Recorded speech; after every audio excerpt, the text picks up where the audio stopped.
Molweni, ndiyanamkela kwezaseTV-ni ngesiXhosa. Namhlanje sihlangana noSabelo William Ndaba, kodwa ke uthi ubizwa ngoKhalabe Mgeza. Usebenza eziteksini, uhamba nge-wheelchair, uthi wadutyulwa ehamba nomngani wakhe, yawaka iteksi yabatyekeza apho babebabulala. Babecinga uba baswelekile kanti basinda.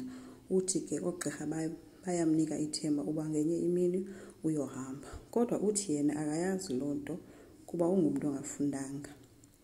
Uthi wayicinga uba soze aphinde afunwe mntu, kodwa uthi wayifumana imali yokulimala, uyakwazi uzithengela izinto, wakwazi nozithengela nemoto entle.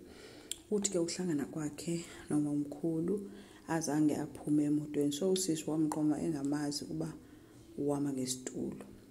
Uthi wayomazisa kowabo ke, wathandwa ke naye, wabona uba ke yiyo le intombi azayithatha as inkosikazi. Uthi bahlangana enquthu ke noThandi, abakabi nabantwana ke noThandi. uThandi uthe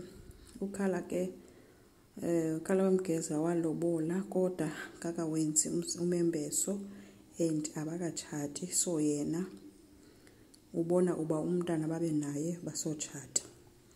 Uthe ke uKhalabe Mgeza walimala ngo-2018 and wasinda esindiswa ngabantu abadala kuloo ngozi leyo.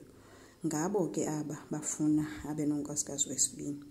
Uthi ohambile amagqirha, omnye wathi utamkhulu wakhe uthi makamthathele unkosikazi wesibini, ufuna kugcwala abantwana eyadini. Bafuna ubona uba njengoba walimala usenazo na ii-feelings. Bebeyihleka ke yonke le nto benomseleko. Umseleko uthe kungenzeka kube kanti awuhambi, kanti ubudoda abufanga. Wathi ke uKhalabe Mgeza nothi kuye bangase babizwe bazobukela nabo abantu xa befuna ubona. Uthe ulisoka, uyathandwa kakhulu, uyinkunzi yena. Eyoba kwi-wheelchair ayithethi kwanto kuye loo nto. Intombi ke igama layo nguZandile Zulu. Uthi ke ubizwa ngomangubane, una-29 years. Uhlala eSoweto kodwa ngoba kwamaphumulo. Wayefike ngokomsebenzi ke eJoburg, kodwa ngenxa yentwaso seSoweto. Bahlangana eNewcastle,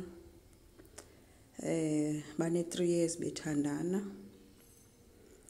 uKhalabe Mgeza ke uthe ke wachazwa kukuba uZandile sisilenda, uthi uyazifela kakhulu ngesilenda, and uthi wamxelela kuba unayo inkosikazi. Uthi ke uZandile unjengomkakhe, uthi wayihlonipha futhi iserhalela noba kuthiwe nguye owayengumfazi wokuqala. uZandile ke ubemamatheka xa ethetha ngesoka lakhe, uthi limchaza kakhulu xa lizothi mkamu. Uthi hayi ke intliziyo iba semafutheni. uZandile ubuziwe ke uba ngathini uba uKhalabe Mgeza uthatha omnye umfazi after yena. Uthi angavuma yena ngoba wayemxelele uba ufuna uba nabafazi abathathu. Bahambile ke umseleko ukuyohlangana nonkosikazi oqala. Uthi ke uThandi uye wothuka futhi wayiqonda ngoba uyayazi into enomseleko phakathi. And uKhalabe Mgeza wake wayithetha into enesithembu, wayicinga uba uyazihlalela nje. Umxelele ke uKhalabe Mgeza uba bazokwenzani, wathi omnye hayi akayivumi yena loo nto. uKhala ke uthe uyacela avumele nje uba usisi lo abe khona ke kwi-picture. Uthe leyo uyayivuma ke nothi isithembu. Uye waphuma kumseleko womlanda ke uZandile. Uye wamxelela ke uZandile uba awuvunywanga, ubesengena ke and asivunywanga isithembu. Uye wacela kumseleko ke bemxelela okoba ke avume abe khona kwi-picture.